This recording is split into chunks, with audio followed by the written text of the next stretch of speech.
According to the Theogony of Hesiod, the first children conceived with Gaia and Uranus were the Titans, 12 in number, 6 men and 6 women, and their names were the following: Oceanus, Koios, Cryos, Hyperon, Leptos, and Kronos, Rhea, Tethys, Thea, Mnemosyne, Mnemosyne, and Phoebe. In fact, most of these names represent only simple personifications of geographical regions, rivers, and mountains. 1. Hyperon, a word whose meaning is person from beyond, represented, that's an odd name, represented the region from beyond the mountain, Transylvania of today, or the country from beyond, as the people from Romania call it. Anonymous Bele, Ragmaturus, Terra Ultra Savannah, and Ultra Silius. The Odyssey mentions Hyperia, or the country beyond, situated close to the Cyclops, from where Lafici immigrated. Tethys corresponds to the forms of Tetsis, and Tetsis or Tetsis conform to its ancient pronunciation. In the Old Greek language, the letter TH had a sibilant sound, and S was added to T, and sometimes TH represented Z. For example, Zeus was in reality the same word as Theos. According to the ancient legends, Tethys had been married with Oceanus Potamos, or is true, and in this way they gave birth to a large number of names of big and important rivers, along which were settled various Pelasgian populations. Hesiod, by its name as well as by the geography of the legends of Theogony, Tethys is only a personification of a big river from the western parts of ancient Dacia, which flows into the Danube. In medieval documents and chronicles of Hungaria, Titia, the country of this goddess, was in the northern parts of Illyria, near the sources of the river Oceanus, or Istru. From a geographical point of view, Themis personified the antiquity to the river today called Timis, which springs from the southwestern Carpathians of Transylvania and flows into the Danube. One of the daughters of the goddess of Themis was called Dice, the goddess of justice. She just throws the dice. She represented by name and attributions. The most just of all, Herodotus. According to Herodotus, the most just of all Thracians, and according to Homer in the Iliad, the inhabitants from the north of Thrace were the most just of all peoples, and they were called the Getae. Theas, a lot of these names are just really hard to pronounce. The Hyperboreans, who dwelt, as we know, north of the lower Danube, were considered descendants of the Titans. Atlas, the most powerful king of the Hyperboreans, who later was transformed into a huge mount, was also a Titan, or in other words, the Titans were the dominant tribe of this kingdom. Latona, the Hyperborean virgin, who, being chased by Juno, wandered through the world and gives birth to Apollo and Diana in the island of Delos, was the daughter of a Titan. Titans played a very important role in the history of the First Pelasgian Empire. They formed the most ancient, most noble, most energetic class in the social hierarchy. During the times of Uranus and Saturn, the first kings of the Pelasgian state were from the family of the Titans. The Titans administered all the public functions. They were at the same time the religious chiefs of the Pelasgian state, for which they were also called Titan gods. Homer, Hesiod, Theogony. It's funny, Theogony, I think that's what we call theology. The Titans dethroned Uranus and gave the empire to Saturn, after which they sustained together a 10-year difficult war against Jove. But Saturn was defeated and Jove occupied the throne of Uranus. Unhappy with this change, the Titans rose again under the leadership of Atlas, wanting to oust Jove and reinstate Saturn, but their fate was unfavorable. They were defeated the second time, Hyginus, and their entire class was exterminated. Oh, nice. Some were shut into deep and vast cave called Tartaros. Hesiod, Theogony, while others left the region from near the Istru, immigrated and scattered through various Pelasgian lands. The figure of a Titan from the Egyptian planisphere of Kircher, and they got the guy holding 2 snakes. The Battle of the Titans with Jove took place in the woodlands of Tartessius, near Cerna, on the territory of ancient Dacia, in the same region which figures under the name Sidereal Pylea at Homer, Iliad, Hesidius, Theogony, or the mountains near the cataracts of the Danube. Now, I don't know if any of this is true, but I'm just reading this from this person about the Pelasgians, and a lot of it might just be metaphors, I don't know, but I just find it really interesting because I really am intrigued by the older a civilization is, the more intrigued I am to learn about it, so it's just checking it out. I'm not endorsing it, I'm just reading. In the Battle of Gade, the Roman general Crassus caught the brother of King Dapix, and afterwards he went to the vast and strong cave where the great number of the inhabitants of that land had taken refuge with their most precious objects and their flocks. In this cave, the legend tells us, had taken refuge the Titans when defeated by the gods. The etymology and form of the name Titans is not Greek. Regarding to the ancient meaning of this word, Homer tells us that the Titans, proto-parents of the gods and the illustrious men, him. Metaphors for the planets, what was going on above their heads. Orphic hymn, the Titans are called the proto-parents of our parents. Pauli. We have therefore the explanation of the word Titans, with all the meaning of patres and progenitores. Patres and progenitors. The etymology of this name is reduced then by its form and meaning to the radical tata or tata, parent, father, parent. It results therefore that the term Titans is identical by its origin and meaning with the Romanian form Titani, forefathers. Interesting. With the ousting of Saturn from the empire, the political role of the so-called Titani ceases. Their numerous class, rich, powerful, and superb, is completely extinguished. Oh, really? The Illuminati, maybe, of the time? Some are destroyed in a great civil war. Couldn't imagine that ever happening. Which ends with the catastrophe at Tartessius. Others are shut in dark caves, Tartaros, and those who could escape the fury of the victors are forced to find another country. Some take refuge in Italy. Others scatter through Helena, Asia Minor, Hispania, and the northern parts of Europe, Germany. Among the most ancient tribes of Rome, the historical traditions mention the so-called Tatienses. These Tatini formed together with two other tribes called the Ramnes and Lucers. Ramnes and Lucerus, the wealthiest, most noble, and high social class of ancient Rome. They are called Patres. And are considered as all the public affairs of the Roman state were in the hand of these parties. They alone administered, during a number of centuries, all the priestly, civil, and military functions. In the beginning, they considered themselves as the only intermediaries between gods and state. They were kind of Titania's theoi. They formed in the Roman state a permanent council of governance. They had the right to designate the king's successor. With them rested the decision of war and peace. Sounds like the Senate. Sure of their ancient glory, they considered themselves a class of a different nationality and a different blood than the other poor, uncultured citizens of obscure origins, whom they called plebes. Livy. Well, there you go. It's still going on today. Their traditional and privileged name of Patres is also mentioned in the tabule.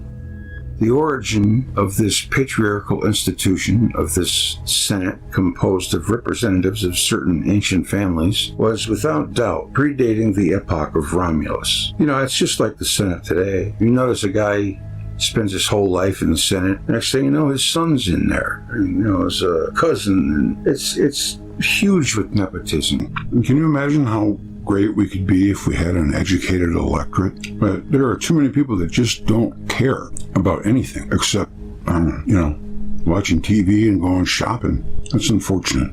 But that's how these people can take advantage of us. It belonged to the original organization of the Pelasgian society, or in other words, the fundamental organization of Rome was that which the Pelasgians had had in the times of the Titans. And they haven't given it up since. They've had it ever since. They've been in charge since the beginning. We find other remains of the noble and famous tribe of the Titans scattered around the Aegean Mediterranean Sea. As Philochorus tells us, one of the ancient Titans had settled in Attica, a powerful Titan with the name of Titius. Titius, son of Gaia, was mentioned as king of Euboea, Apollodorus. Finally, a tribe with the name Titi appears in the territory of Hispania, even at the time when this peninsula was not conquered by the Romans. They had a particular sympathy for the Roman people, a similarity parents of Rome towards them. Their legates were admitted in the Senate, and although they were barbarians, they were permitted to speak in their national language. Traces of the name of the ancient Titans from the lower Danube have been also preserved in the medieval documents of Hungary. A village with the name of Tathan, today Tetani, is mentioned at 1205 close to Buda. Another village, Tethun, was around 1279 in the country Simagiu, a wealthy and powerful family of nobles whose possessions were between the rivers Drava and Sava, is mentioned in the documents of Hungary with the name Genus Tethan. Finally, Tetinius Lucius appears on a Roman inscription from Dalmatia. Finally, we note here that in old Romanian folk ballad, the parents or the senators of the city Brasov in Transylvania, it's funny, parents and senators are similar. That's what it means. Are called Tatori Turguli, and this name is attributed to them in a nationally good meaning, in no way ironic. At north of the lower Danube, the term Tartar comes from a very remote age. Greek historian Herodotus tells us that Hercules had learned the art of the bow and arrow from a Scythian called Teutaros.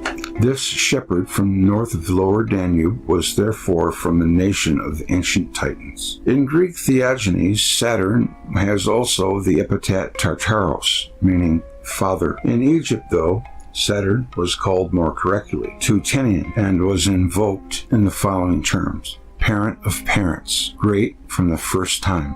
Finally, Apollo, the god of the sun, who also had the epithet Titan, was venerated in some parts of Rome under the name Tortor. And Suetonius tells us, from the ethnic point of view, the Titans belong to the Pelasgian nation. In the genealogy of prehistoric peoples, Titan, the proto-parent of the Titans, figures as a grandson of the king Pelasgi, Apollodorus. Wow, that was a wild chapter for the giants. Well, that should be interesting. Then I'm going to call it the etymologies of the names Pelasgians and Pelagos, open sea, from the Proto-Indo-European, are not quite satisfactory.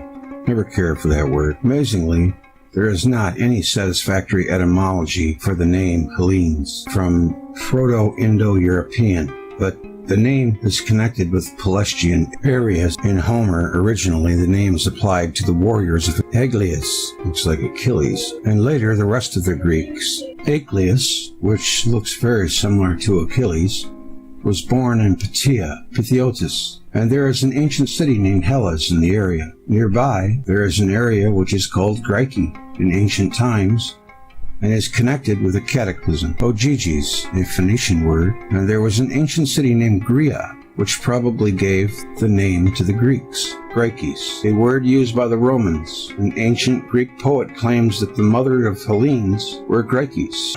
Albanian women equal beautiful in Greeks. Serbian propaganda about the priority of Slavs in Albanian areas. I don't know much about the area and all these different names. I suppose someone who was in the midst of it would know, but I think it's pretty safe to say, and here's one more here, the relations between Hellenism and Christianity in Byzantium, more correctly in the Eastern Roman Empire, in the period during Turkish rule.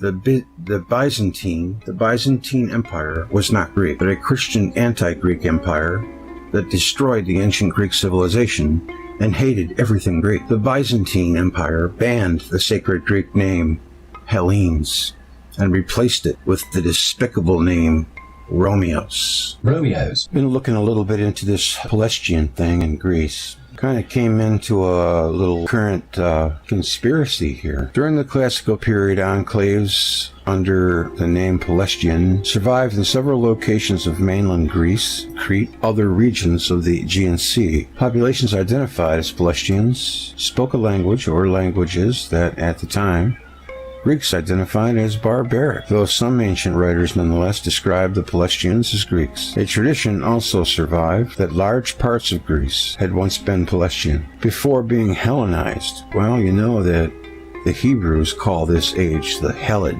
and you got the Hellenes coming into Greece, and well, they're bringing hell with them, apparently. So these Hellenes come in from nowhere, steal the land from the Pelasgians, and even take their mythology.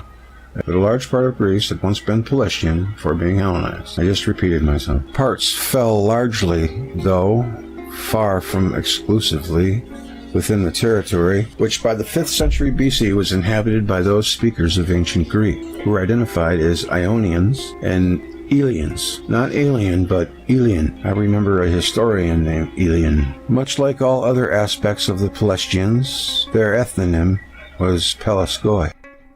It is of extremely uncertain provenance in etymology. This Maku Sakerlu collects 15 different etymologies proposed for it by the philologists and the linguists during the past 200 years, though he admits that most are fanciful. An ancient etymology based on mere similarity of sounds linked Pelesgos to Pelargos, stork, and postulates that the Pelasgians were migrants like storks, possibly from Egypt or Palestine. Somewhere maybe. From Egypt, where they nest. Aristophanes deals effectively with this etymology in his comedy, The Birds. One of the laws of the storks in the satirical Cloud Cuckoo Land, playing upon the Athenian belief that they were originally Pelasgians, is that grown-up storks must support their parents by migrating elsewhere and conducting warfare. Well, that sounds familiar. Nothing's changed. Gilbert Murray summarizes the derivation from Pelasgi, neighboring land, current at this time. If Pelasgoi is connected, near the word would mean neighbor and would denote the nearest strange people to the invading Greeks. Aha, now we're getting somewhere. And this Julius Pokorny, with his papers in order, so that makes it official, derives Pelasgoi from Pelasgoi, specifically inhabitants of the Thessalian plain. He details a previous derivation, which appears in English at least as early as William Gladstone's study on Homer and the Homeric Age. If the Pelasgians were not Indo-Europeans, the name in this derivation must have been assigned by Hellenes. Ernest Klein argued that the ancient Greek word for sea, pelagos, and the Doric word pelagos, side, which is flat, shared the same root, plaque, and that the Pelasgians were not Indo-Europeans. The name in this derivation must have been assigned by the Hellenes. Ernest Klein argued that the ancient Greek word for sea, pelagos, pelagskoi, therefore, meant the seamen. This could be connected to the maritime marauders referred to as the sea people. In Egyptian records, subsequent scholarship shows that the connection between the two roots is phonetically impossible.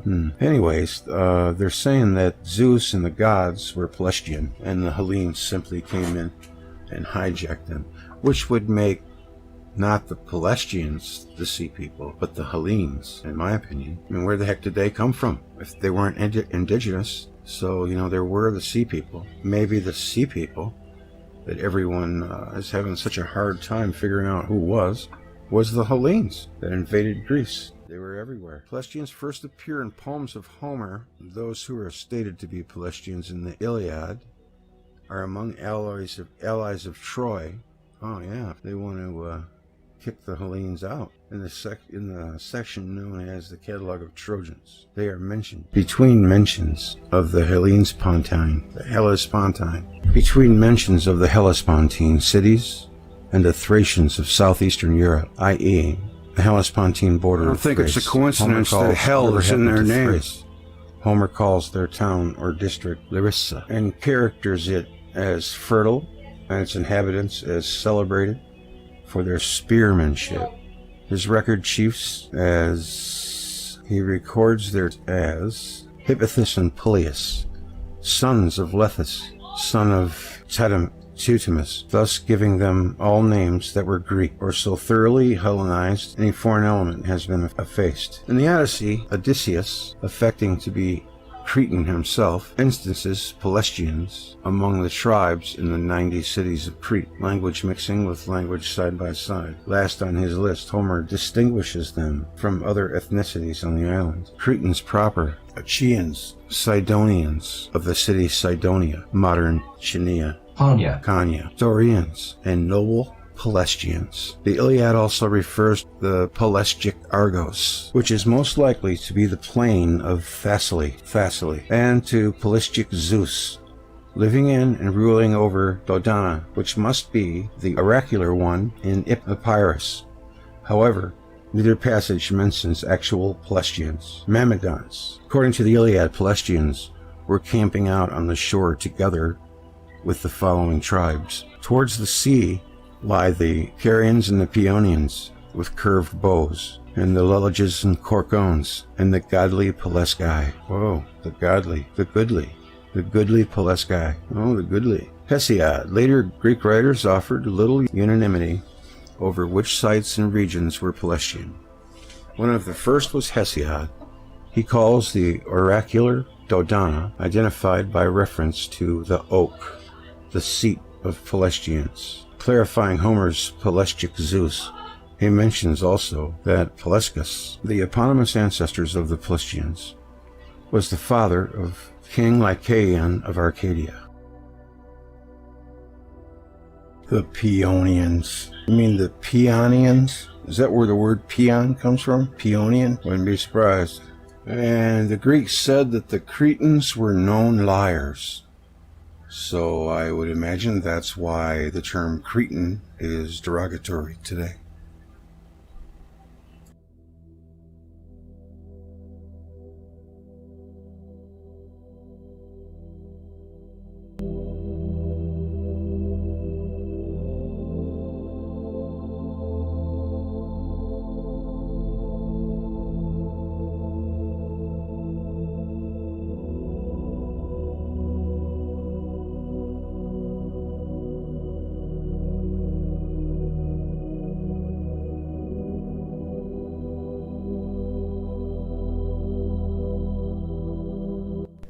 Julius Caesar, July 100 BC to March 15th, 44 BC. Caesar was a Roman politician and military general who played a critical role in the events that led to the demise of the Roman Republic and the rise of the Roman Empire. He was also an author of Latin prose. Early life and career. Caesar was born to a patrician family, the gens Julia, which claimed descent from Neleus, son of the legendary Trojan princess Aeneas, supposedly the son of the goddess Venus. The family originated from Alba Longa, 20 miles south of Rome. The cognomen Caesar originated, according to Pliny the Elder, with an ancestor who was born by Caesarean section, from the Latin verb to cut.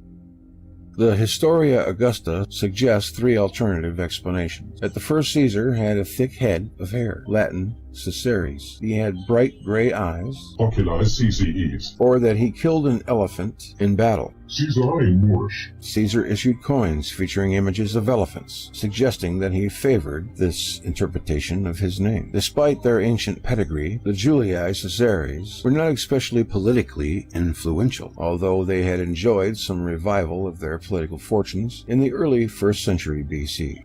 Caesar's father, also called Gaius Julius Caesar, governed the province of Asia, and his sister Julia, Caesar's aunt, married Gaius Marius, one of the most prominent figures in the Republic. His mother, Aurelia Cotta, came from an influential family. Little is recorded of Caesar's childhood. 85 BC, Caesar's father died suddenly, so Caesar was the head of the family at 16. His coming of age coincided with a civil war between his uncle, Gaius Marius, and the rival, Lucius Cornelius Sulla. Both sides carried out bloody purges of their political opponents. Whenever they were in ascendancy, Marius and his ally Lucius Cornelius Cinna were in control of the city when Caesar was nominated as the new Flamen Dialis, high priest of Jupiter, and he was married to Cinna's daughter, Cornelia. Following Sulla's final victory, though, Caesar's connections to the old regime made him a target for the new one. He was stripped of his inheritance, his wife's dowry, and his priesthood, but he refused to divorce Cornelia and was forced to go into hiding. The threat against him was lifted by the intervention of his mother's family, which included supporters of Sulla and the Vestal Virgins. Vestal Virgins. Sulla gave in reluctantly and is said to have declared that he saw many a Marius in Caesar. Ironically, the loss of his priesthood had allowed him to pursue a military career, as the high priest of Jupiter was not permitted to touch a horse, sleep 3 nights outside his own bed, or 1 night outside Rome, or look upon an army. Caesar felt that it would be much safer far away from Sulla, should the dictator change his mind. So he left Rome and joined the army, serving under Marcus Minucius Thermus of Asia and Servilius Isauricus in Cilicia. That rumors arose of an affair with the king, which Caesar vehemently denied for the rest of his life. Hearing of Sulla's death in 78 BC, Caesar felt safe enough to return to Rome. He lacked means since his inheritance was confiscated, but acquired a modest house in Subura. Subura. Sounds like suburbs. The origin of suburbs, maybe? The lower-class neighborhood of Rome. He turned to legal advocacy and became known for his exceptional oratory, accompanied by impassioned gestures and a high-pitched voice and ruthless prosecution of former governors, notorious for extortion and corruption. Hey, it was even happening back then. On the way across the Aegean Sea, Caesar was kidnapped by pirates and held prisoner. He maintained an attitude of superiority throughout his entire captivity. Pirates demanded a ransom of 20 talents of silver, but he insisted they ask for 50. After the ransom was paid, Caesar raised a fleet, pursued and captured the pirates, and imprisoned them. He had them crucified on his own authority, as he had promised while in captivity, a promise that the pirates had taken as a joke. As a sign of leniency, he first had their throats cut. He was soon called back into military action in Asia, raising a band of auxiliaries to repel an incursion from the east. On his return to Rome, he was elected military tribune, a first step in a political career. He was elected quaestor for 69 BC, and during that year he delivered the funeral oration for his Aunt Julia, and included images of her husband Marius in the funeral procession, unseen since the days of Sulla. His wife Cornelia also died that year. Caesar went to serve his quaestorship in Spain after her funeral.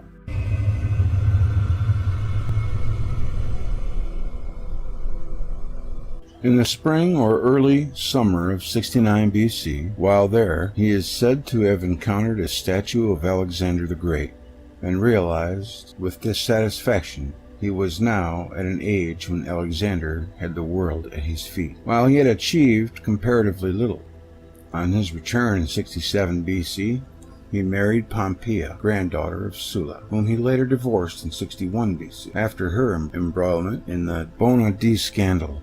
In 65 BC, he was elected Curia Legio and staged lavish games that won him further attention and popular support. In 63 BC, he ran for election to the post Pontifex Maximus, chief priest of the Roman state religion. He ran against 2 powerful senators. Accusations of bribery were made by all sides. Caesar won comfortably, despite his opponent's greater experience and standing. Cicero was consul that year, and he exposed Catiline's conspiracy to seize control of the Republic. Several senators accused Caesar of involvement in the plot. After serving as praetor in 62 BC, Caesar was appointed to govern Hispania Ulteria, modern southeastern Spain, as propraetor, though some sources suggest that he held proconsular powers. Caesar was acclaimed imperator in 60 and 45 BC. In the Roman Republic, this was an honorary title assumed by certain military commanders after an especially great victory. Army troops in the field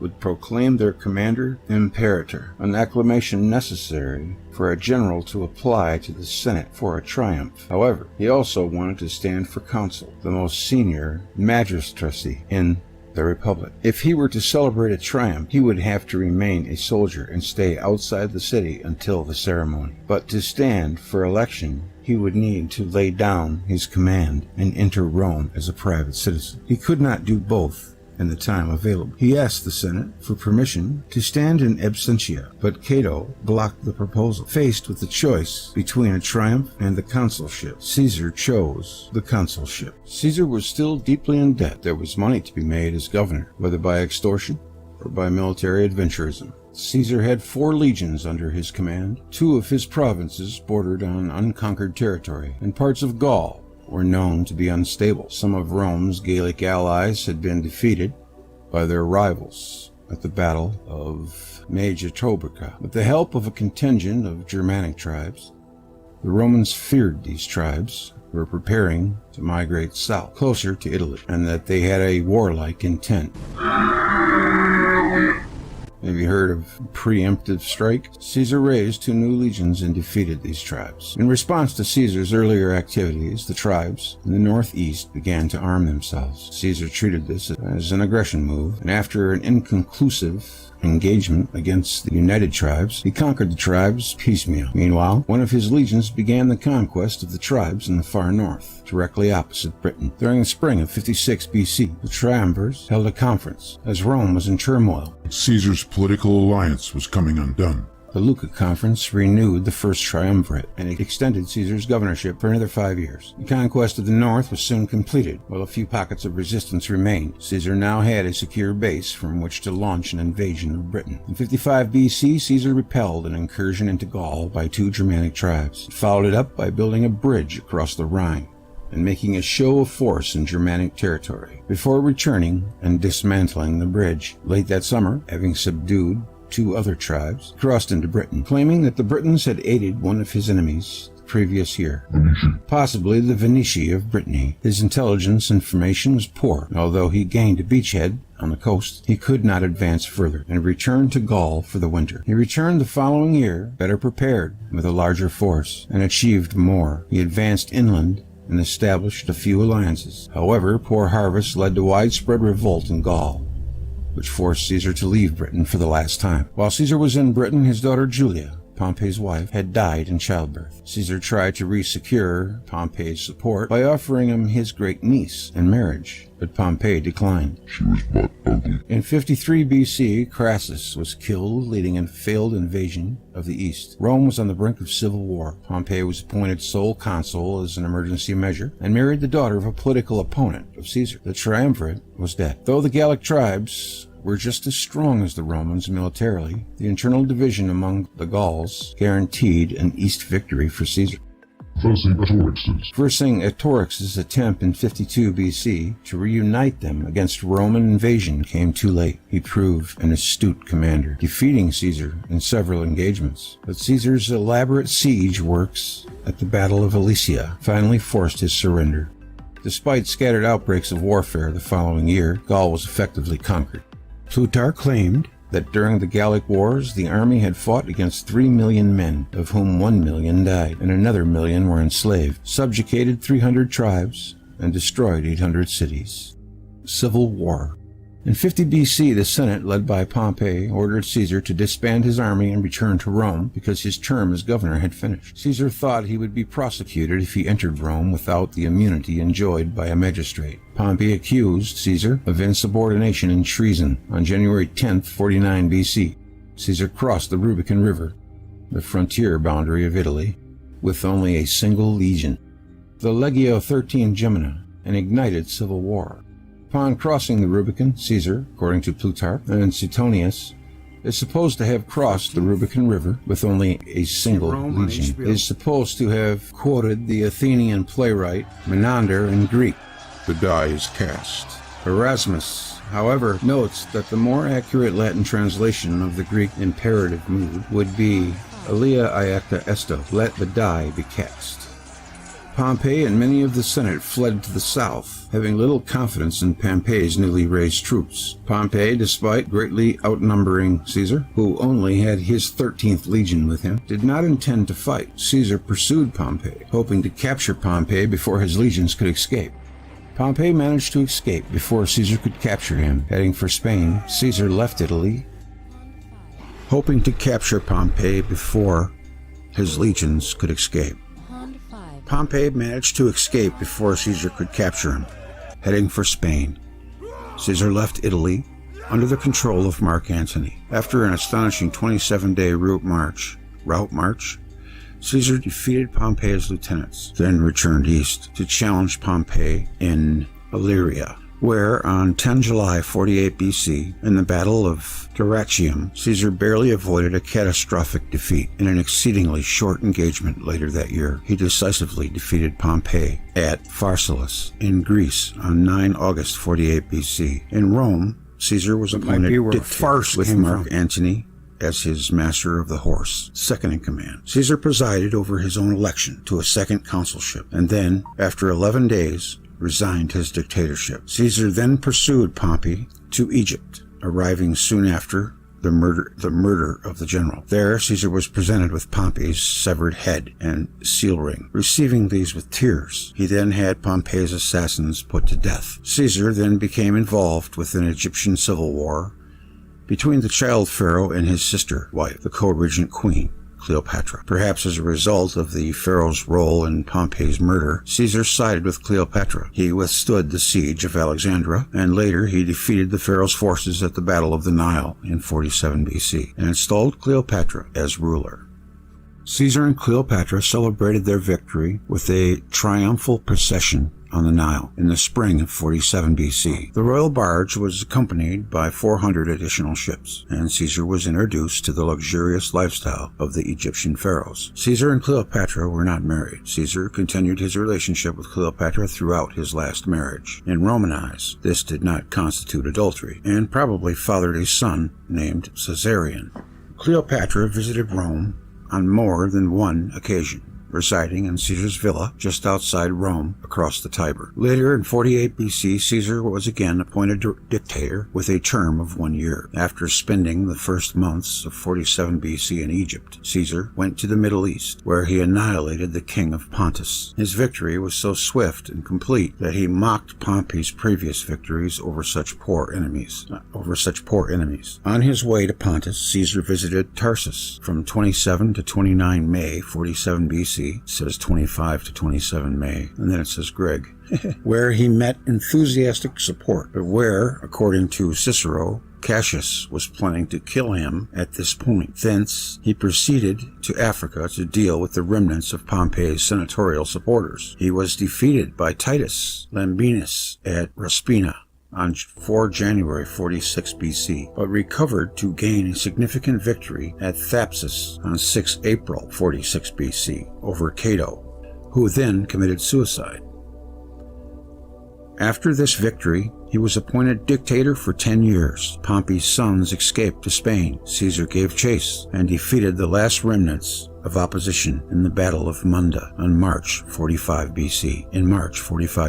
During this time, Caesar was elected to his third and fourth terms as consul in 46 BC and 45 BC, this last time without a colleague. Dictatorship and assassination. While he was still campaigning in Spain, the Senate began bestowing honors on Caesar. Caesar had not proscribed his enemies, instead pardoning almost all, and there was no serious public opposition to him. Great games and celebration, bread and circuses, were held in April to honor Caesar's victory at Munda. Plutarch writes that many Romans found the triumph held following Caesar's victory to be in poor taste, as those defeated in the civil war had not been foreigners, but instead fellow Romans. On Caesar's return to Italy in 45 BC, he filed his will, naming his grandnephew Gaius Octavian, later known as Augustus Caesar, as his principal heir, leaving his vast estate and property, including his name. Caesar also wrote that if Octavian died before Caesar did, then Decimus Junius Brutus Albinus would be the next heir in succession in his will. He also left a substantial gift to the citizens of Rome. Between his crossing of the Rubicon in 49 BC and his assassination in 44 BC, Caesar established a new constitution,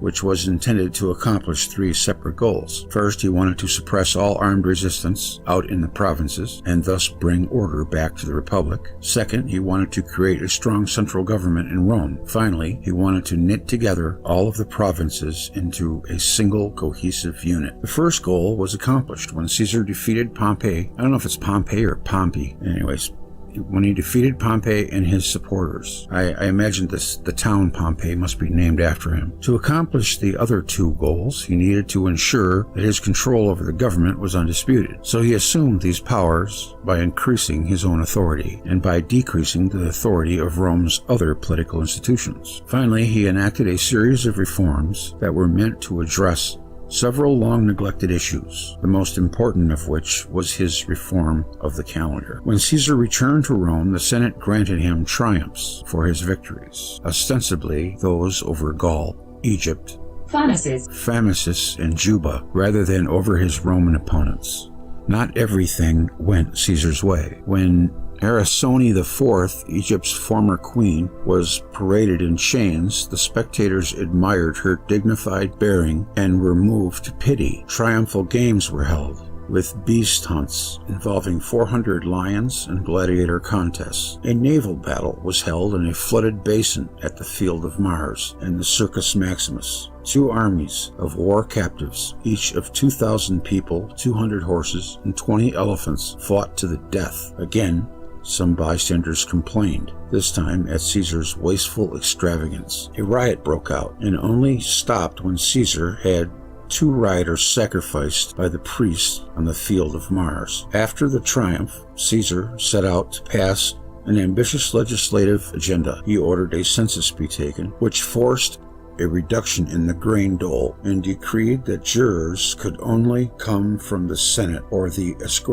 equestrian ranks. He passed a sumptuary law that restricted the purchase of certain luxuries. After this, he passed a law that rewarded families for having many children to speed up the repopulation of Italy. Then he outlawed professional guilds, except those of ancient foundation. Since many of these were subversive political clubs, he then passed a term limit law applicable to governors. He passed a debt restructuring law, which ultimately eliminated about a fourth of all debts owed. The Forum of Caesar, with its Temple of Venus Genetrix, was then built among many other public works. Caesar also tightly regulated the purchase of state-subsidized grain and reduced the number of recipients to a fixed number, all of whom were entered into a special register. From 47 to 44 BC, he made plans for the distribution of land to about 15,000 of his veterans. The most important change, however, was his reform of the calendar. I don't think that's the most important, but okay. The Roman calendar at the time was regulated by the movement of the moon and replaced it with the Egyptian calendar based on the sun.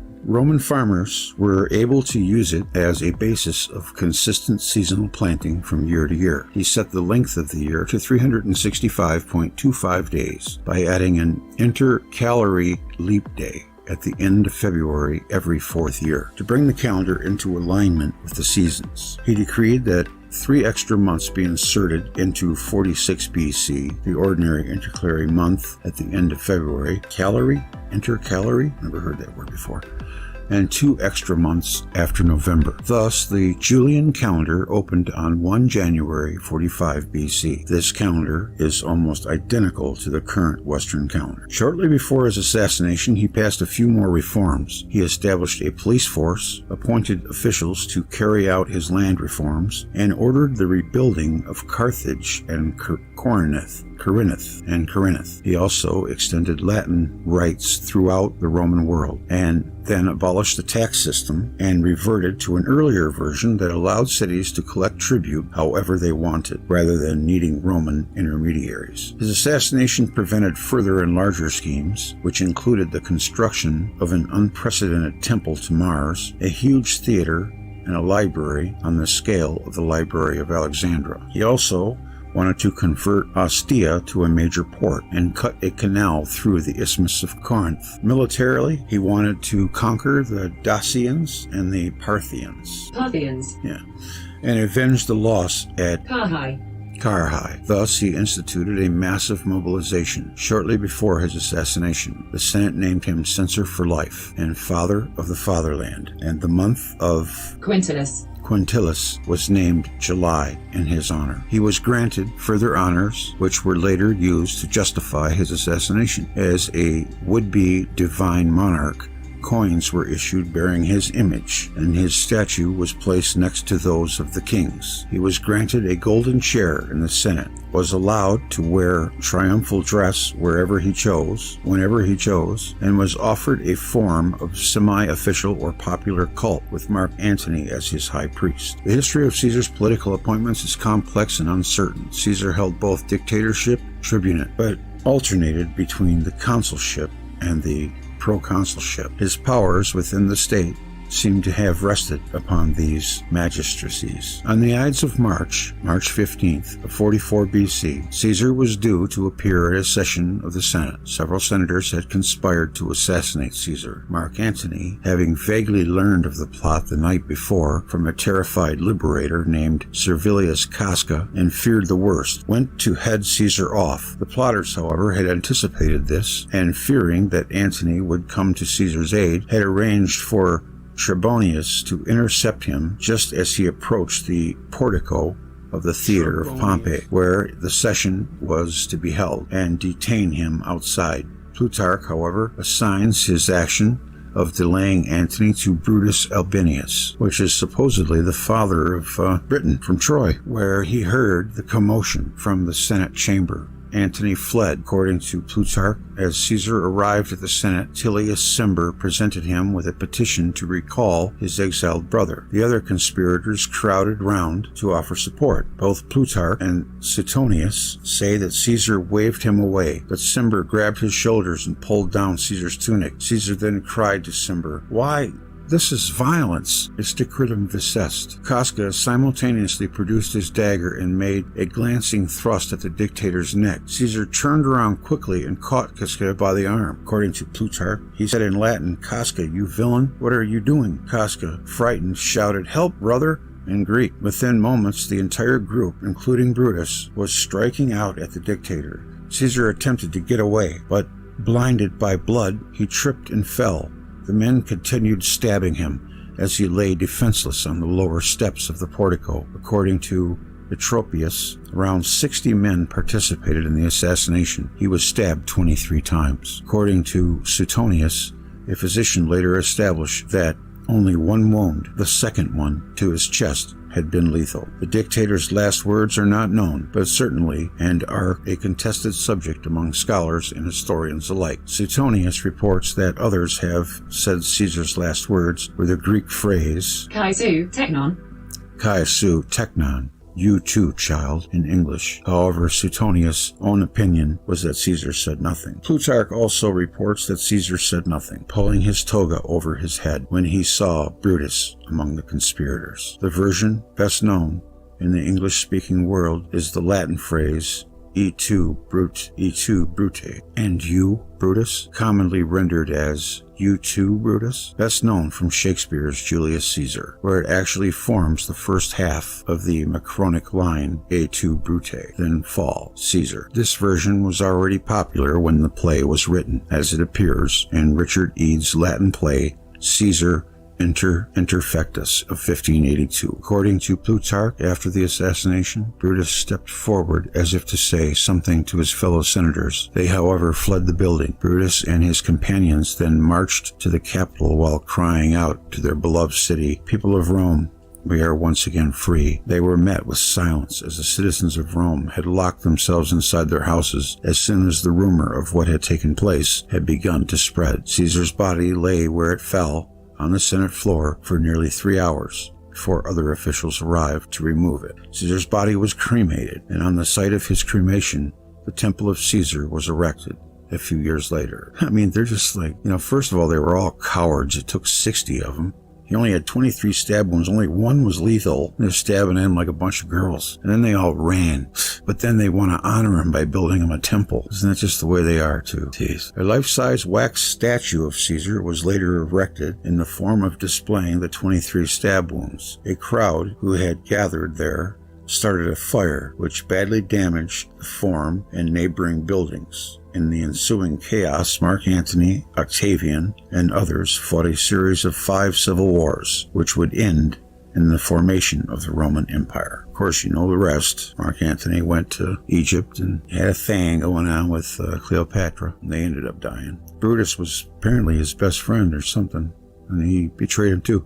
It doesn't sound to me like Caesar was doing all that bad. He was trying to help the people. The people loved him, I thought. It's still an interesting story. He was officially deified in 42 BC. The appearance of a comet during the games in his honor, which was probably Venus, was taken as confirmation of his divinity, though his temple was not dedicated until after his death. He may have received divine honors during his lifetime, and shortly before his assassination, Mark Antony had been appointed as his flamen priest. Both Octavian and Mark Antony promoted the cult of Divius Lullius after the death of Caesar. Octavian, as the adoptive son of Caesar, assumed the title Son of God. Divi Filius. Divi Filius, Son of God. Based on remarks by Plutarch, Caesar is sometimes thought to have suffered from epilepsy. Modern scholarship is sharply divided on the subject, and some scholars believe that he was plagued by malaria, particularly during the sullen proscriptions of the 80s. Other scholars contend his epileptic seizures were due to a parasitic infection in the brain by a tapeworm. Caesar had 4 documented episodes of what may have been a complex partial seizures, and may additionally have had absence seizures in his youth, and may have suffered from hypoglycemia. I remember one theory that I saw on TV a pretty long time ago said that he wanted to be assassinated because he didn't want to end up dying some old rag-ass renegade, or, only knew war his whole life, and he was getting old, and he had arthritis and stuff like that. Pliny the Elder reports in his Natural History that Caesar's father and forefather died without apparent cause while putting on their shoes. Suetonius, writing more than a century after Caesar's death, describes Caesar as tall of stature with fair complexion, shapely limbs, a somewhat full face, and keen black eyes. Julius Caesar. Caesar and the pirates. In 75 BCE, Julius Caesar was captured by Cilician pirates who infested the Mediterranean Sea. The Romans had never sent a navy against them because the pirates offered the Roman senators slaves, which they needed for their plantations in Italy. As a consequence, piracy was common. The Greek author Plutarch describes what happened when Caesar encountered the pirates. The translation was made by Robin Seeger. First, when the pirates demanded a ransom of 20 talents, Caesar burst out laughing. They did not know, he said, who it was they had captured. Then he volunteered to pay 50. Then, when he had sent his followers to various cities in order to raise the money, and was left with 1 friend and 2 servants among the Cilicians, about the most bloodthirsty people in the world, he treated them so high-handedly that whenever he wanted to sleep, he would send to them and tell them to stop talking. For 38 days, with the greatest unconcern, he joined in all their games and exercises, just as if he was their leader instead of their prisoner. He also wrote poems and speeches, which he had read aloud to them. And if they failed to admire his work, he would call them to their faces illiterate savages, and would often laughingly threaten to have them all hanged. They were much taken with this, and attributed his freedom of speech to a kind of simplicity in his character or boyish playfulness. However, the ransom arrived from Miletus, and as soon as he had paid it and been set free, he immediately manned some ships and set sail from the harbor of Miletus against the pirates. He found them still there, lying at anchor off the island, and he captured nearly all of them. He took their property as spoils of war and put the men themselves into prison at Pergamon. He then went in person to Marcus Junius, the governor of Asia, thinking it proper that he, as preacher in charge of the province, should see to the punishment of the prisoners. Junius, however, cast longing eyes at the money, which came to a considerable sum, and kept saying that he needed time to look into the case. Caesar paid no further attention to him. He went to Pergamon, took the pirates out of prison, and crucified the lot of them, just as he had often told them he would do when he was on the island, and they imagined that he was joking.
General,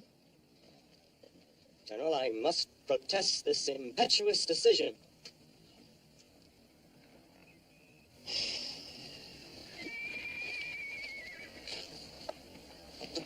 A custard decision, impetuous. Grant called me impetuous too. A drunkard, sitting there in the White House, calling me impetuous. General, I implore you to reconsider. Think of the men whose lives depend upon you.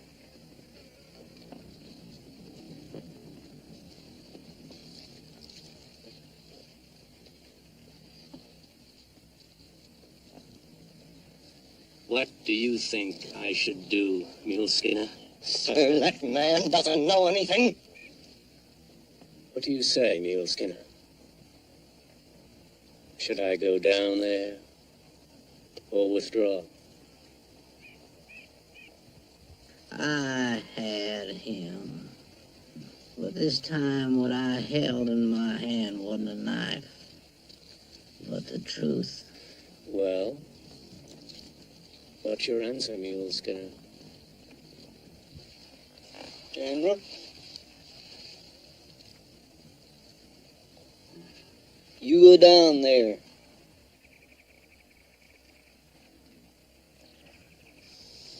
You're advising me to go into the coulee? Yes, sir. There are no Indians there, I suppose. I didn't say that. There are thousands of Indians down there. And when they get done with you, there won't be nothing left but a greasy spot. This ain't the Washita River, General. And them ain't helpless women and children waiting for you. They're shy and brave and Sioux. You go down there if you got the nerve. Still trying to outsmart me, aren't you, Mule Skinner? You want me to think that you don't want me to go down there, but the subtle truth is you really don't want me to go down there. Well, are you reassured now, Major?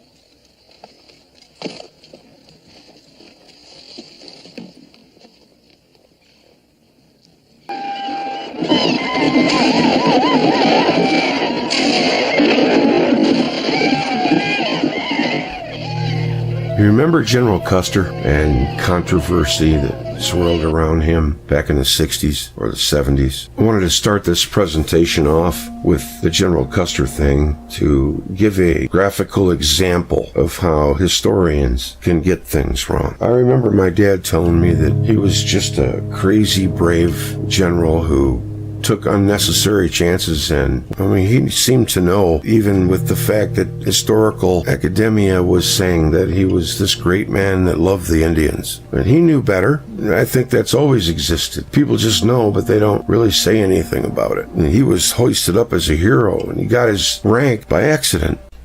In the story of the Little Bighorn, Little Big Man, a movie that was supposedly a history comedy kind of thing, has Custer depicted closer to the true Custer than the Errol Flynn figure. I know that. The witnesses that won the battle, the Indians, were completely ignored by the historians. I don't really see any battlefield detectives going in there or anything. The Indians said that the battle lasted as long as it took a man to eat his lunch. So I don't really think you could call it a battle. Maybe it was a rout. But Custer severely underestimated the Sioux and the Cheyenne, and they had superior firepower to him. The army wanted to save money, and they had all of these bullets left over from the Civil War for these single-shot carbines that they equipped their troopers with. And the Cheyenne warriors mostly were using Henry rifles and Spencer rifles, you name it. They had a whole gaggle of weapons. They had everything from flintlocks to repeaters. They outgunned and outmanned the U.S. 7th Cavalry. Custer was probably being foolhardy. Plus, it taught the U.S. military a vital lesson that they employed in every war after that. And that is, if you send more ammunition your enemy's way than they can send yours, you'll win the battle every time. For a long time, that's the way it was. And then in the 60s and 70s, it started to come out where, the Indians were starting to be listened to. And then the battlefield detectives went there sometime in the 90s, and they cataloged all of the bullets, and they pretty much knew from the entire schematic of how the bullets were laid out how it went. And the Indians finally are listened to. It's just like myth. The ancients, our historians think that it's just a bunch of nonsense, but yet we still can't duplicate buildings that they made all those years ago. Who knows how long ago, really. That was just an example of how things can be wrong. One party that's in charge doesn't even want to listen to the other side. They say there's 7 layers to truth, to everything. And even the layer that was underneath this layer was a Cheyenne saying. The Cheyenne, the Crow, and the Sioux were the main tribes that did the fighting. And the Cheyenne saying was, the Crow got the land, the Sioux got the glory, and we did the fighting and dying. I don't know how true that is, but the Cheyennes were called the human beings because they understood that a human being is the highest form of life on the earth that we know of, but we sure don't act like it.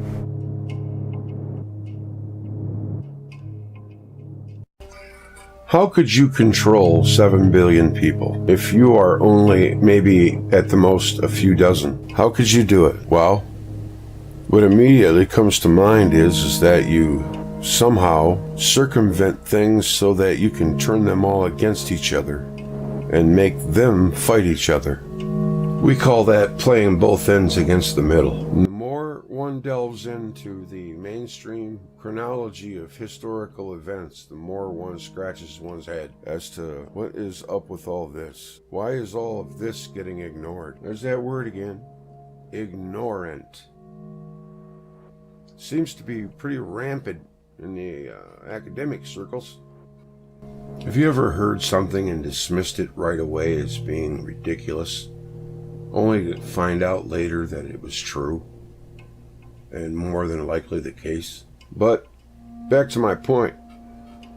How would you do it? How would you be able to control 7 billion humans and you only have a couple of dozen? Well, the answer is pretty easy. And you got to leave anything about love or togetherness out of the picture. That's just lip service, while you do everything else contrary to that. I recently come across a group who is researching the work of Anatoly Fomenko. Russians are interesting because they don't march to the beat of the Western drums. They march to their own beat. They gather their own evidence. And honestly, they're more honest and forthcoming than Western historians or scientists or cosmologists. They seem to really want to know the truth in certain cases, but they have their elements to deal with too. Since childhood, it's drummed into all of our heads that the Russians are bad people. And if you subscribe to anything they like, then you're a commie rat or whatever, a traitor. It's just propaganda. Anatoly Fomenko, working with the theory our history has been drastically changed. And of course, I put on my critical thinker's cap because of what I know about the story and cosmology. Plus, my interest always gets aroused when there is a controversy. It's just a thirst for knowledge, and that may not be conventional. Points out that when we're reading but the so-called biography aspect of Jesus Christ, we're actually reading about two individuals, not one, all mixed together. As we saw, Madame Blavatsky's talking about when we read the early Old Testament, it's two deities. We've got a Jehovah and an Elohim, and we've got the gods of different cults, all intermixed. Well, that must account for the reason why we have this wrathful God on one hand, and suddenly we have this very beneficent and benevolent and loving God on the other. Well, we're talking about more than one God. Tony Bushby says that the emperor then instructed the bishop Eusebius to compile a uniform collection of new writings to be bound together as one. Eusebius was to arrange for the production of 50 sumptuous copies to be written on parchment in a legible manner and in a convenient portable form by professional scribes thoroughly accomplished in their art. Make them to astonish, said Emperor Constantine. This was the first mention of finished copies of the Christian New Testament in the history of mankind. With his instructions now fulfilled, Emperor Constantine decreed that the new writings be thereafter called the words of God, and be attached to copies of the Hebrew Old Testament. Emperor Vespasian in the 1st century had proclaimed the entire Jewish territory the personal property of the Roman emperors, and his decision was officially ratified by the Senate. In effect, all later emperors were in control of the Jewish religion. Emperor Constantine effectively attempted to amalgamate the earlier Jewish religion with his new cult. By legal inheritance, he was also the Messiah. After Eusebius had finished drawing upon the large array of presbyter's texts, Constantine then ordered them to be destroyed by fire, and any man found concealing one should be stricken off his shoulders, that is, beheaded. Considering all options, is it everything? Precursor, the origin of the 4 sons of Horus. Horus, the god of the old world, had 4 sons. And as we've noticed, many corporate logos. There's cars that go by the name of Forester, but of course if you really examine the word Forester, it actually says 4-star. There they are, the sons of Horus. There's Osiris sitting on his throne, the sun god, attended by his 4 sons, representing the cardinal points and also representing the 4 stars. So Osiris is the sun, just like Christ is the sun at the Last Supper, and the 4 cardinal points are there. The ecliptic and celestial equator intersect at 2 hypothetical points. When the sun arrives annually at these cross points, we have the spring and autumnal equinoxes. When the sun moves 90 degrees, that's 3 months from each of these, we have the 2 solstices. This is a very important point to remember. There it is again. The 12 signs of the zodiac, the earth in the middle, the sun that moves slowly along the belt of the 12 signs, and the 4 cardinal points. When the sun reaches the summer solstice in the sign of Cancer, and the winter solstice It's in the opposite sign of Capricorn. These are at the highest and lowest annual declinations of the sun. And that's why on maps we see the tropics of Cancer and the Tropic of Capricorn. All that means is that when you look on a globe, you'll see two meridians. One is called the Tropic of Cancer, and the other one is called the Tropic of Capricorn. Capricorn is in the south, and the Tropic of Cancer is north of the equator. All they are is the highest rising point of the sun. The sun moves to the highest point of its arc during the year in Cancer. And it moves to its lowest point in the late Sagittarius, moving into Capricorn. And that's why you have the solstices at those points. Solstice just meaning sun standing still. However, what I would like to bring out is that Cancer was known in the ancient days, this is where the summer solstice is, Cancer was known in the ancient days as the gate of birth or life. In fact, it was even believed that souls entered in through the moon, or entered through the gate of Cancer to take birth through the female. Because of course, Cancer is the female water sign. And Capricorn was known as the gate of mortality or the gate of death. So facing Cancer is Capricorn, which is where the souls were meant to leave the terrestrial sphere after their sojourn, what we call life. The Tropics of Cancer and the Tropic of Capricorn. And this is one of the reasons, again, in a practical context, that cities like Vatican City, like London, like Washington, use this circular motif in the piazzas, these beautiful architectural edifices, but you'll always see the gate of the north and the gate of the south. Pall Mall in London is a perfect example of this zodiological motif. Cancer is also very interesting because that's where the bear is. And the movement of the bear through the whole annual cycle makes the symbol of the swastika. You take the little bear and you position it at 4 points and it will make the symbol of, we know as the swastika. We know that America is born in July 4th. That's the sign of Cancer. That's why its symbol is the bear of the California flag, to commemorate Cancer and the northerly sign. Cancer is also very interesting because, being the northerly sign, it sits beside Leo, which is also a northerly sign. Leo is always been signified by the lion, the red lion, the ruddy lion. And the sign of Cancer, which was lunar, ruled by the moon, the most ancient symbol of Cancer was the unicorn, the pale white unicorn.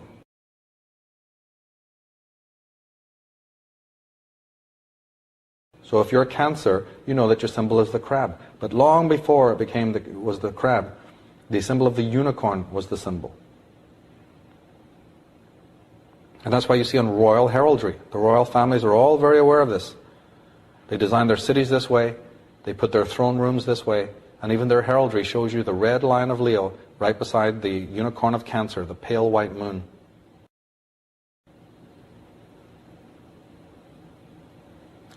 Now in the story of Jesus we have, of course, the famous motif of the birthday of Jesus. It's well brought out. It's a famous story, nativity, that the Son of God is a historical personage, they try to tell us, and that he has a birthday, the nativity. From Fraser we find that the custom of celebrating Christ's birth began in Egypt, being derived from the mother goddess cult there, and the Christians there celebrated it on 6th of January. Okay, so the original date of birth of the sun god from ancient times was January 6th. By the 4th century it had become generally established in the East. The Western Church had never recognized the 6th of January as the true date, and in time its decision was accepted by the Eastern Church. At Antioch this change was not introduced until 375 AD. Now the reason why the Fathers transferred the celebration of the 6th of January to the 25th of December was this. No, I was wrong. It was the custom of the heathen. It's current era. To celebrate on the same 25th of December the birthday of the sun, at which they kindled lights in token of festivity. In these solemnities and festivities the Christians also took part. Accordingly, when the doctors of the church perceived that the Christians had a leaning to this festival, they took counsel and resolved that the true nativity should be solemnized on that day and the festival of the Epiphany on the 6th of January. Accordingly, along with this custom, the practice has prevailed, the kindling of fires, until the 6th. Alexander Del Mar, in his fine book Middle Ages Revisited, says, Sir Isaac Newton, in his Prophecies of Daniel, showed that not only the solar festivals, but all the other principal ones observed by the early church were Roman festivals fitted with new names. There's nothing holy about the Holy Roman Empire. There's nothing holy about Constantine. And sadly, there's nothing holy about modern Christianity that came right out of that. Now, Melito of Sardis, the 2nd century theologian, said that King of Heaven, Prince of Creation, Son of the Eastern Sky, who appeared both to the dead in Hades and to the mortals upon earth, he, the only true Helios, arose for us out of the highest summits of heaven. So wait a minute, I thought that Jesus rose out of the highest summits of heaven. No, Helios did, the King of Heaven, the Son. Here's a passage. They are all thine. All those who come to thee, great and small, they belong to thee. They who live upon the earth, they all reach thee. Thou art their master. There is none outside thee. Sounds like a lovely biblical passage, doesn't it? But guess what? That's from the Louvre stele, an Egyptian hymn to the sun god of the Egyptians, Osiris.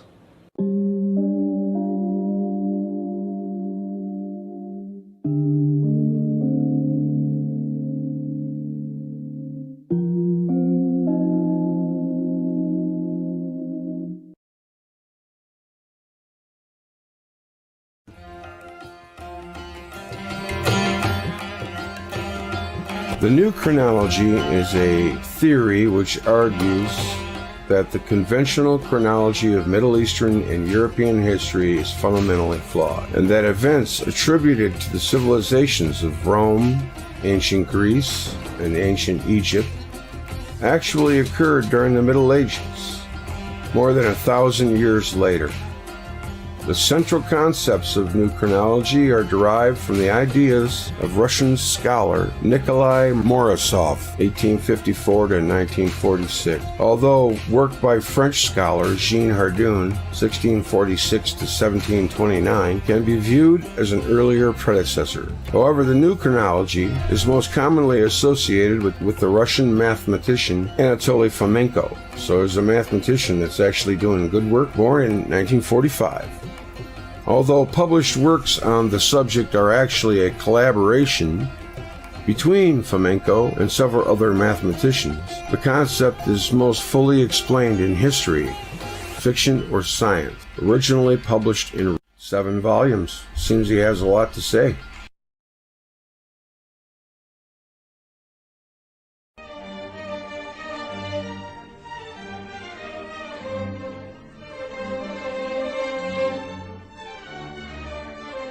Is it possible that ancient Rome, Greece and Egypt were invented during Renaissance? Can it be that Jesus Christ was born in 1053 AD and crucified in 1086 AD? History, fiction or science? Describes how the contemporary chronological scale was created and by whom, with the culprits named as the 16th-17th century clergy. The well-known model of history has enjoyed the relentless attention of prominent critics ever since its creation, including respected people like Sir Isaac Newton and Jean Hardouin, the court librarian of Louis XIV, the Sun King of France. It's probably all examples and proof. The new chronology also contains a reconstruction of an alternative chronology, radically shorter than the standard historical timeline, because all ancient history is quote-unquote folded onto the Middle Ages. According to Fomenko's claims, the written story of humankind goes only as far back as AD 800.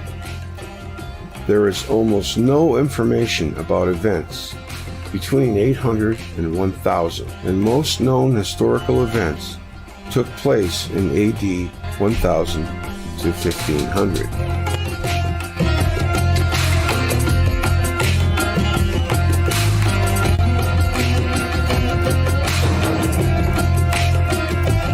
New chronology is rejected by mainstream historians, of course, and is inconsistent with absolute and relative dating techniques used in the wider scholarly community.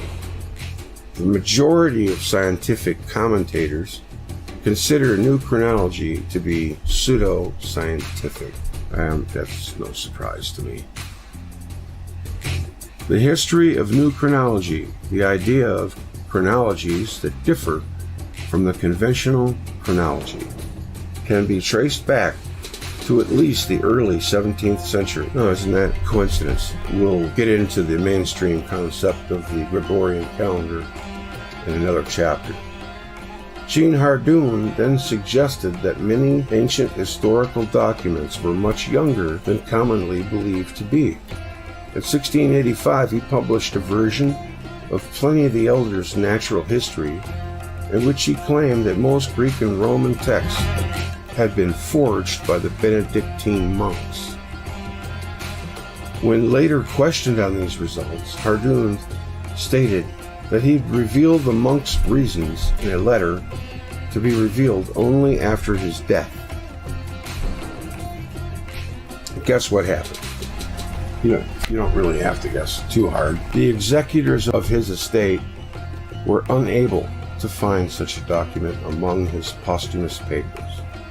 In the 17th century, Sir Isaac Newton, examining the current chronology of ancient Greece, ancient Egypt, and the ancient Near East, expressed discontent with prevailing theories, and in the chronology of ancient kingdoms proposed one of his own, which, based on its study on Apollonius of Rhodes' Argonautica, changed the traditional dating of the Argonautic expedition, the Trojan War, and the founding of Rome.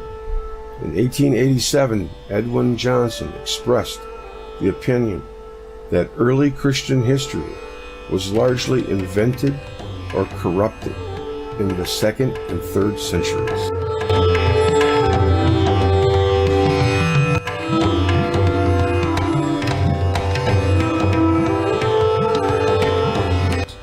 In 1909, Otto Rank made note of duplications in literary history of a variety of culture. Almost all civilized peoples have early woven myths around and glorified in pottery their heroes, mythical kings and princes, founders of religion, dynasties, empires, and cities. In short, their national heroes, especially the history of their birth and of their early years, is furnished with fantastic traits with a PH. The amazing similarity, nay, literal identity of these tales, often if they refer to different, completely independent peoples, sometimes geographically far removed from one another, is well known and has struck many an investigator. There's more, so check out New Chronology Flamenco on Wikipedia for the mainstream story.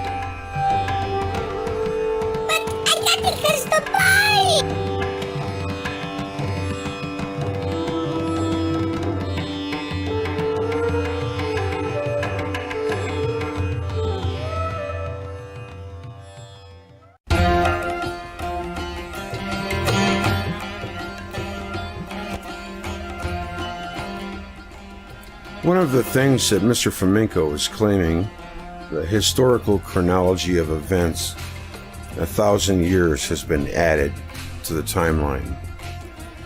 There's a young lady, her name is Sylvia.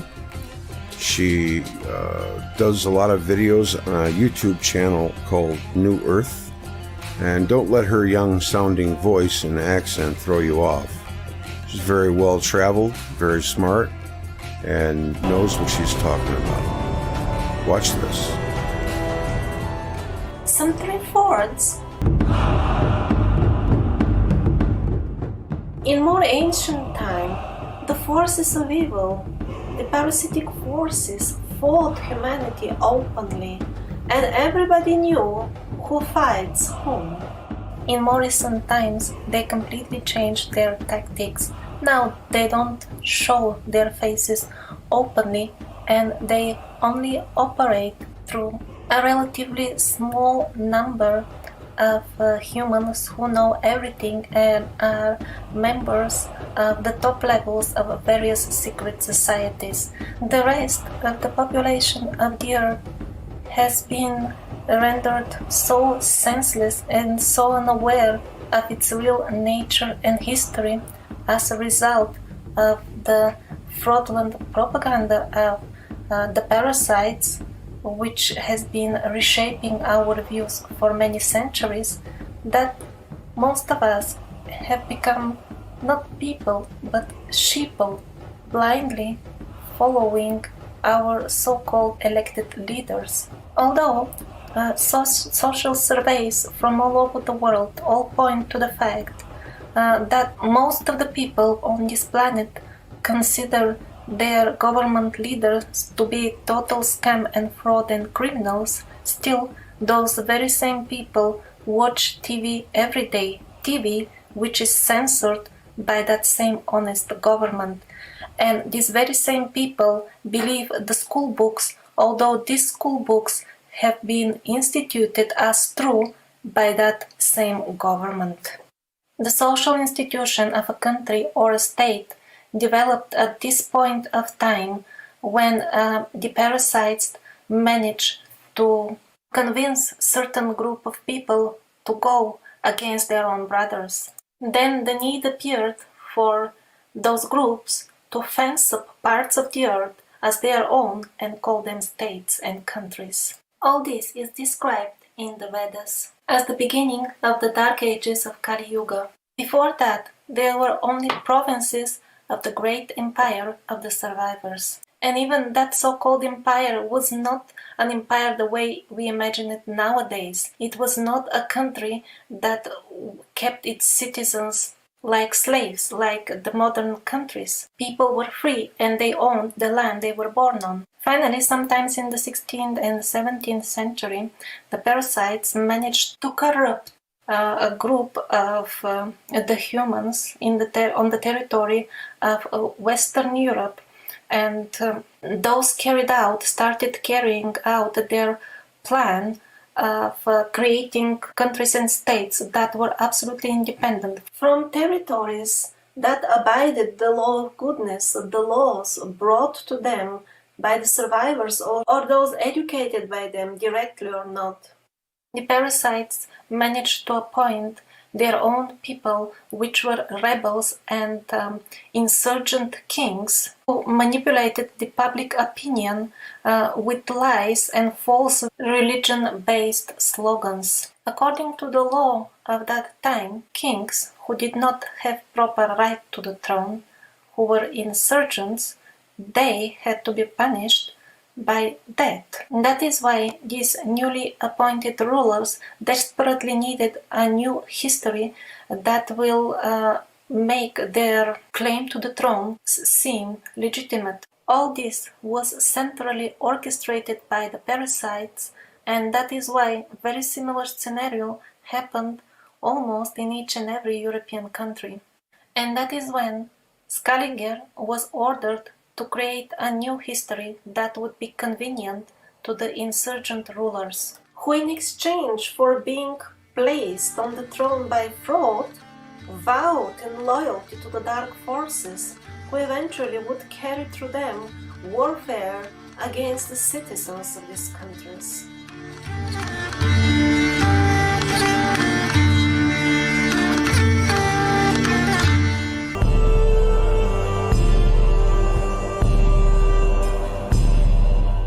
Let's get into the details of how the history of a full planet was shifted, for example, with 1,000 years back in time.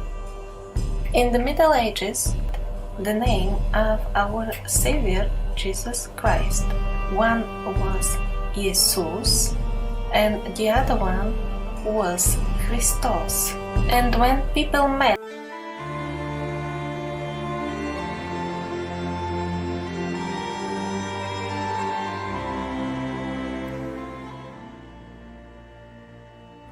in some cases, the letter I, or in Slavic the letter X, was completely omitted. Like, for example, on this map, the cartographer clearly, the kingdoms of Egypt has been artificially sent to past with 1,800 years.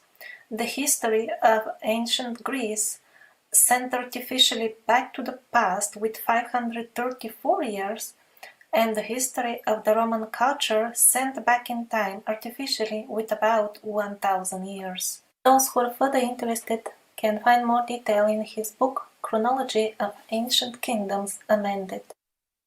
Jan Hardouin was one of the most educated men of his time, and he also argued against the validity of the Scaliger history. He was a royal librarian, and he found out that the Scaliger history was founded on books that are not genuine. Actually, the list of scholars who doubted the genuineness of the theory of Scaliger is very, very long and continues to get longer nowadays very quickly.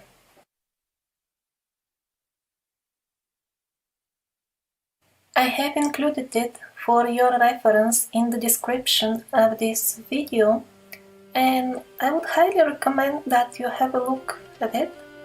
There are many contemporary scholars listed that also maintain their websites. Some of them could be in your native language.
But the 1000 years shift back in history was not the only shift. Actually, it was one out of the many. Local regional shifts of the histories of individual countries were also needed, and it all depended on what kind of forgery they can do to misplace the particular regional events in a way that people will naively believe it. Let's see one example. This is a document by the famous writer Lermontov. It is used as a proof for dating historic events. It is shown in the textbooks a very low resolution. There are dates indeed on this document, and it is actually an authentic document with the authentic writing of the famous author. However, if you pay a close attention to the numbers used to write the years, you will notice something strange. The number 3 is very unusual in both cases. If we see other documents of Lermontov, we can notice that he writes 3 in a completely different manner. It is becoming pretty obvious that the 7 has been made artificially to look like 3, and in this way a given historical event has been sent back in time with 40 years. This is how our so-called history was fabricated. Sending events back in time is extremely convenient for the parasites. It creates the illusion that things have always been like this. Creates the feeling of helplessness in the common people. They feel that they're being oppressed and manipulated. However, the authority of the parasites, represented by our rulers, so-called elected rulers, seems strong and long established. Not only the bloody parasitic phase in our history seems stronger and longer, but also the times when people were actually free seem even more distant and more elusive, as if they never existed. I have traveled a lot in my life, and in all countries, people are not happy with their rulers. They do not feel that the presidents and the governments are representing their real will. And yet they feel powerless to do anything because they think that it has always been like this. One of the main purposes of this video is to make known to people, no, it was not like this always. And the times when we were free are much, much closer than everybody would expect. Mainstream history assures these are nothing else but devious, evil institutions created by the parasites with the sole purpose of organizing suicidal wars amongst people. For example, scientists, Americanologists like Leonard Adam, Carl Gensi, Paul Rivet, Jose Imbellione, and many others, studied the Asian American parallels in art. They observed clear similarities in the motives, ornaments, and stylized design of cultural artifacts between East Asia on one hand and the northwest coast of America and Mexico on the other. The similarities between the styles were too close for them to develop independently, just like that by chance. Later on, German and Austrian anthropologists who created the theory of the Kulturkreis, or culture circle or cultural field, people like Grabner, Schmidt, Ankerman, Cooper, and others tried to prove that the cultures of all the nations around the globe originated from 7 or 8 successive waves of migration of a gigantic scale emanating from a certain mysterious center which should be located somewhere in Europe or Asia. And these anthropologists concluded, unfortunately, nearly all of the parallels that we presented are of no use, as the chronological gap between them spans over many centuries. If, let's say, the lotus pattern from Amaravati, India, date to the 2nd century BC, their Mexican doubles from Chichen Itza were created somewhere around in the 12th century AD. In Cambodia, the step pyramid design appeared for the first time only in the 10th century AD, whereas in Mesoamerica that happened in the early 1st century BC. And it was only the mistaken Scaliger chronology which hindered these historians. Their observations about the cultural items were absolutely correct. However, they did not fit in the mistaken official chronology.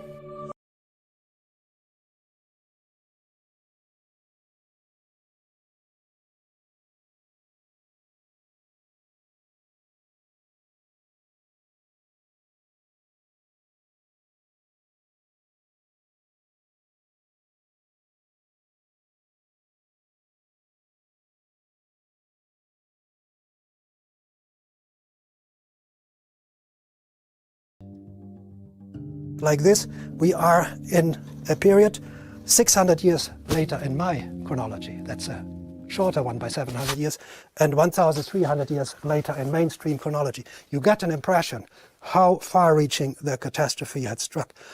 Here we see something even earlier from 70 BCE. That's the so-called mechanism of Antikythera, and it was an instrument for predicting astronomical positions, eclipses, and the cycles of the Olympic Games. So this is what you see in essence in the museum. I took the photo last month, and this is a reconstruction of this instrument, and it could show you the position of every planet, the sun and the moon in the sky. This is the kind of knowledge that we lost.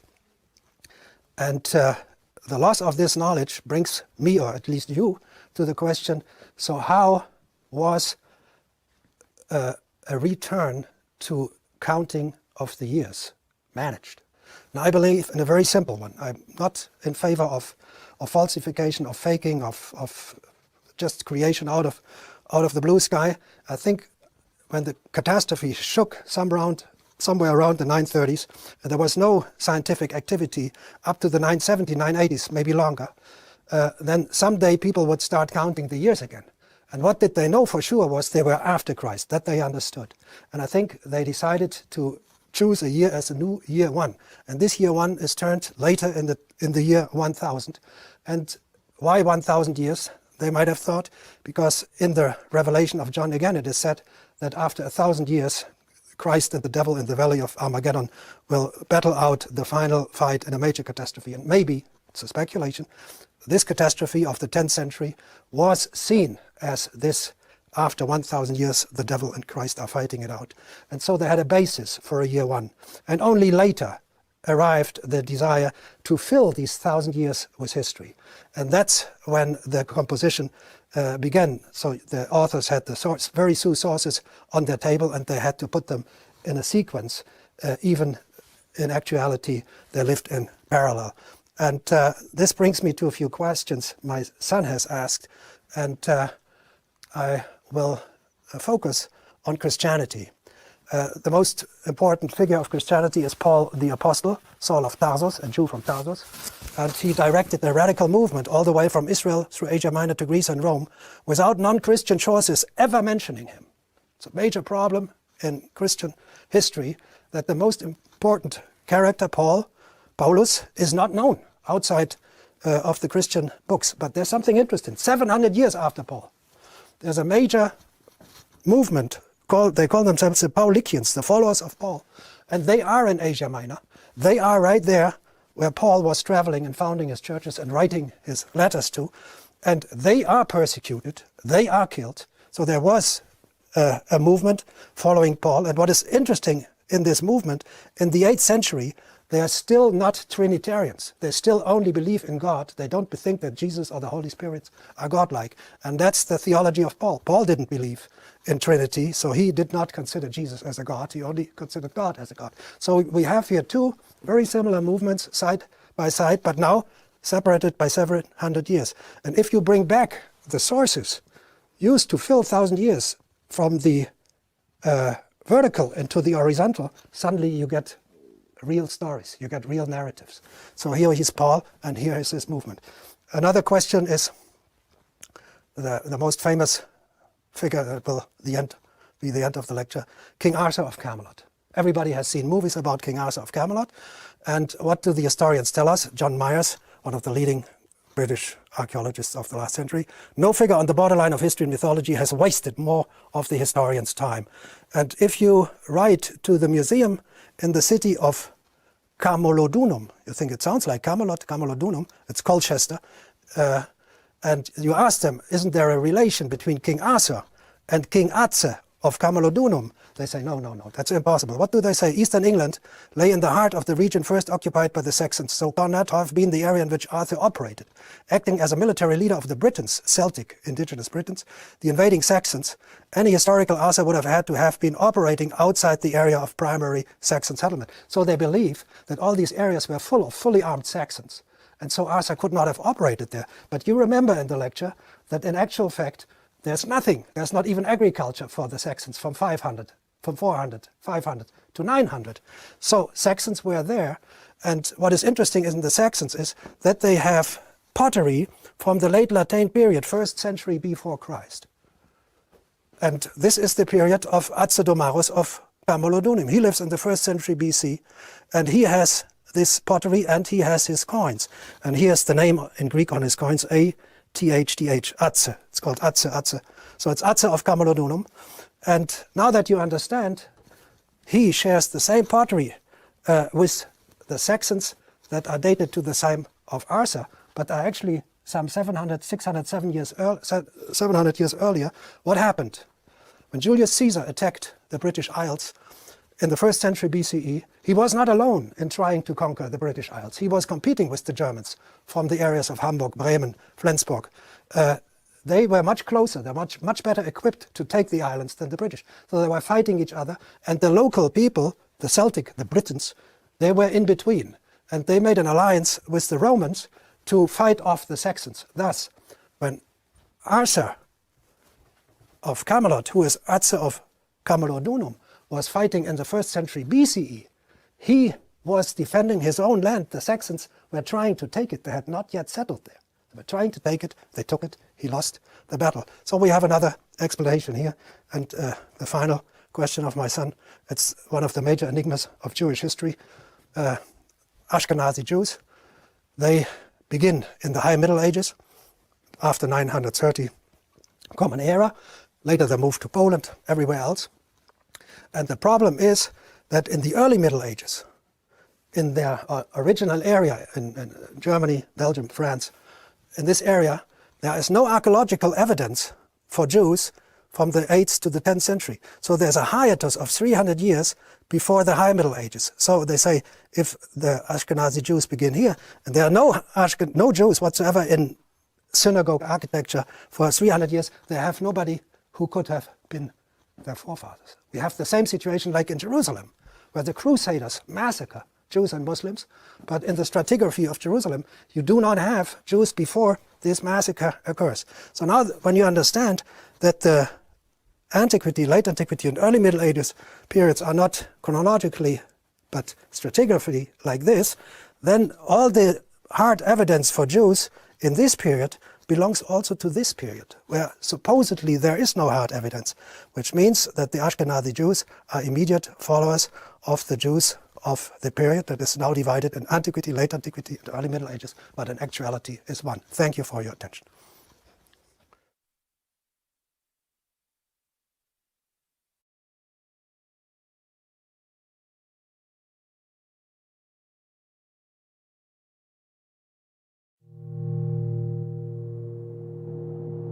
The Gregorian calendar. It's aptly named. The original goal of the Gregorian calendar was to change the date of Easter.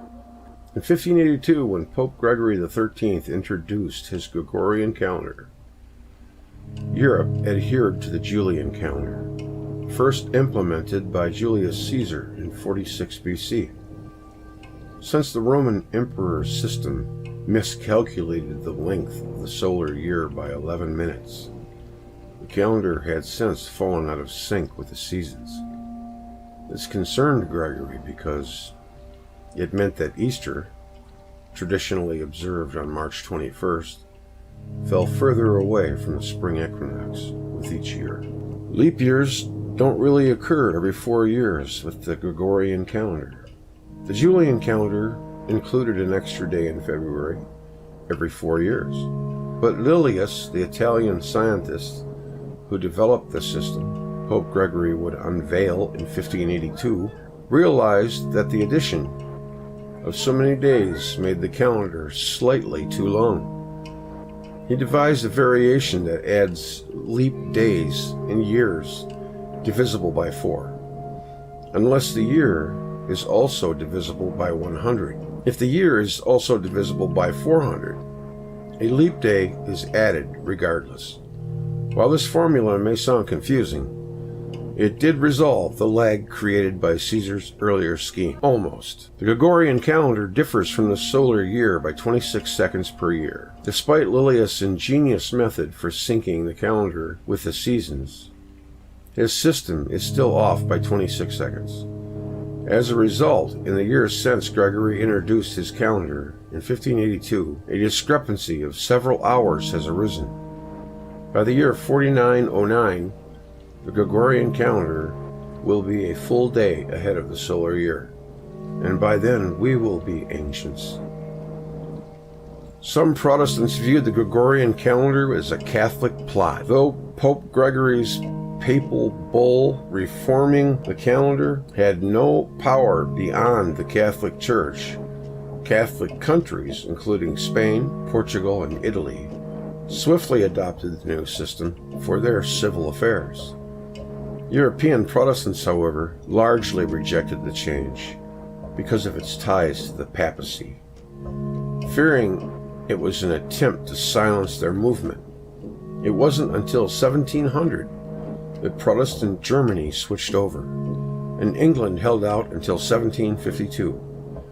Orthodox countries clung to the Julian calendar until even later, and their national churches have never embraced Gregory's reforms. Britain adopted the Gregorian calendar sparked riots and protests, maybe. According to some accounts, English citizens did not react kindly after the Act of Parliament advanced the calendar overnight from September 2nd to September 14th, 1752. Rioters supposedly took to the streets demanding that the government give us our 11 days. However, most historians now believe that these protests never occurred and were greatly exaggerated. On the other side of the Atlantic, meanwhile, Benjamin Franklin welcomed the change, writing, "It is pleasant for an old man to be able to go to bed on September 2nd and not have to get up until September 14th. Before the Gregorian calendar's adaptation, the English New Year began on March 25th, or Lady Day. Julius Caesar's calendar reform of 46 BC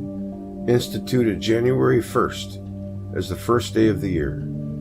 During the Middle Ages, however, European countries replaced it with days that carried greater religious significance, such as December 25th, the anniversary of Jesus' birth, and March 25th, the Feast of Annunciation. The latter, known as Lady Day, because it celebrates the Virgin Mary, marked the beginning of the year in Britain until January 1st, 1752.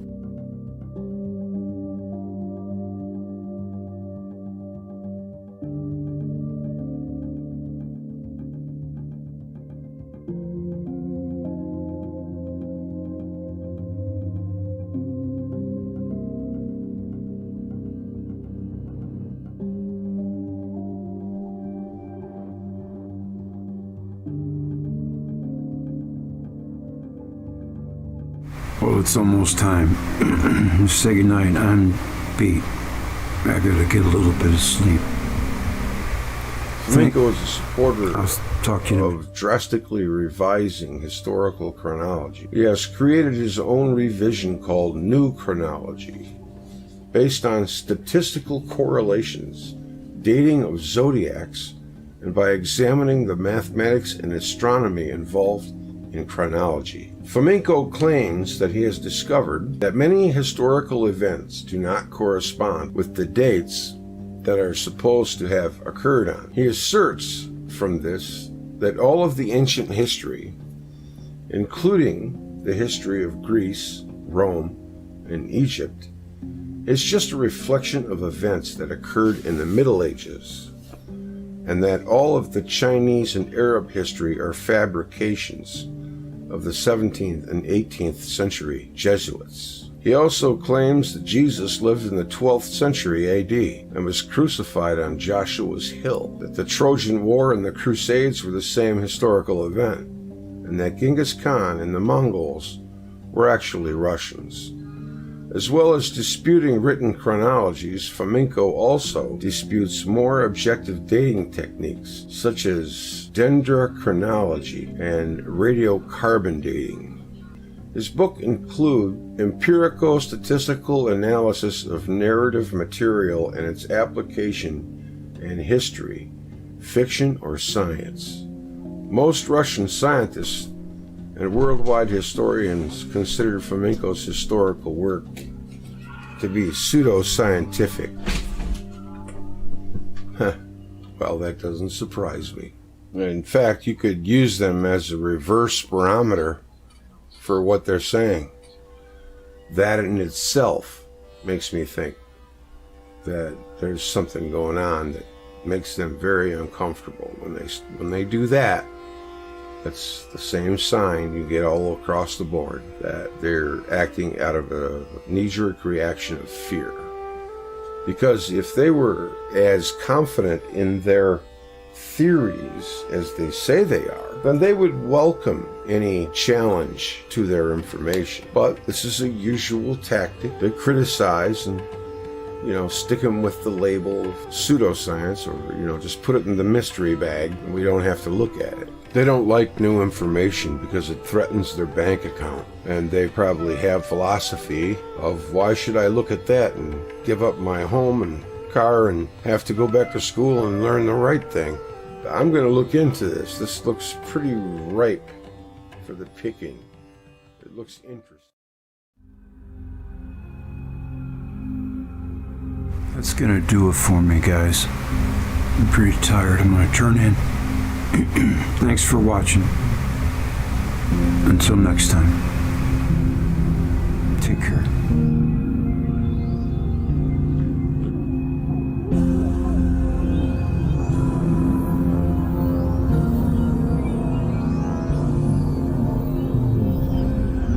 It's all just food for thought to be taken with a grain of salt.